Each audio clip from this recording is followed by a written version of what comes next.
This is The Gist, the essential podcast for the discerning listener.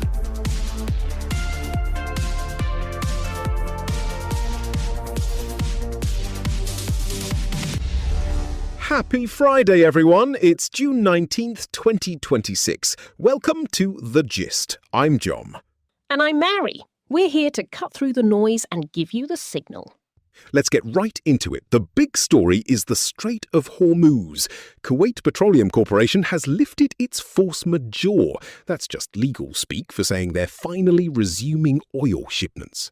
It's a huge deal. That strait handles about 20% of the world's oil.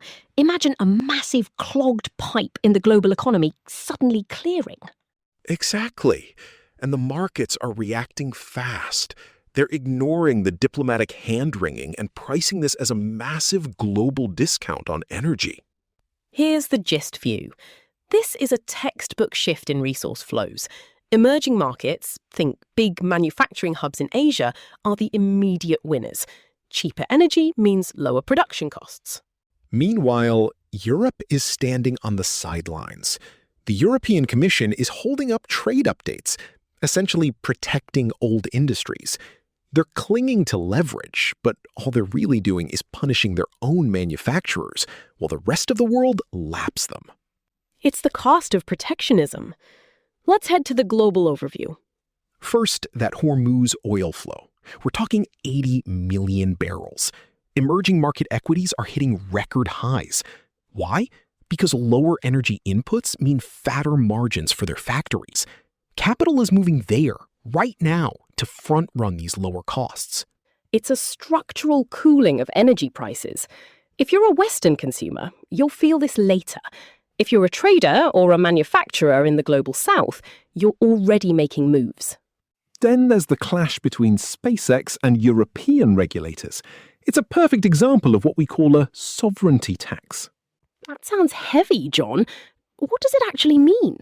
It means the European Union is prioritizing local control over it just works. They're blocking high-performance satellite networks to protect local operators. The result? Critical infrastructure in places like Ukraine gets slower. It's an expensive choice. You trade operational security for bureaucratic control.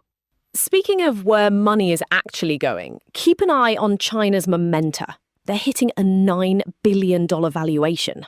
It's not just tech hype. It's hard tech, autonomous logistics. Capital is pivoting away from digital, general-purpose artificial intelligence and moving toward building actual industrial capability. They're funding the physical systems that move goods, not just the code that talks. And over in the United Kingdom, politics just got complicated. Andy Burnham won his parliamentary seat. For Prime Minister Starmer, this means he now has a credible internal rival. Markets hate surprise policy fights. The current market view is predictable malaise, but that's likely going to shift to contested policy. Investors are underpricing this volatility. Let's bring it to the European perspective. The lessons are getting sharper. A recent structural study using the CEPR gravity model shows that COVID-era border closures weren't just health policies. They were economic wrecking balls. It proved that land-linked European economies are fragile. When you rely on road and air, you're stuck. Seaborne trade, by contrast, stayed fluid. Europe's supply chains are brittle because they're too dependent on physical land-based bottlenecks. And Brussels is getting nervous. They're doing back-channel outreach to Moscow. Why? Because they're terrified of being sidelined in peace negotiations. It's the classic middle power dilemma. They want to support Kyiv, but they're losing leverage. When the big players decide the endgame, Brussels fears they won't even be in the room. Finally, the 2026 World Cup.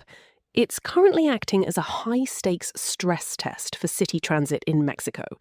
It's showing us that even the best plans fail when logistics aren't flexible. It's a microcosm of how global events can paralyze municipal stability if you don't have active management. A lot of moving parts, Mary. Absolutely. To wrap up our temperature check for today, the mood is recalibrating. Capital is sprinting toward emerging energy efficiency, while the European Union is still stuck in a defensive crouch. Technology is moving toward the hard infrastructure that actually gets things done. And political volatility is climbing, even if the markets haven't fully woken up to it yet. Stay fast, stay informed. We'll see you back here next time. Thanks for listening to The Gist. The Gist, News Digest, and podcast are entirely written and produced by artificial intelligence. The Gist is out 3 times a day, every day, providing you with a liberal perspective on what to expect next. For more information and donations, visit thegist.online. Thank you for listening.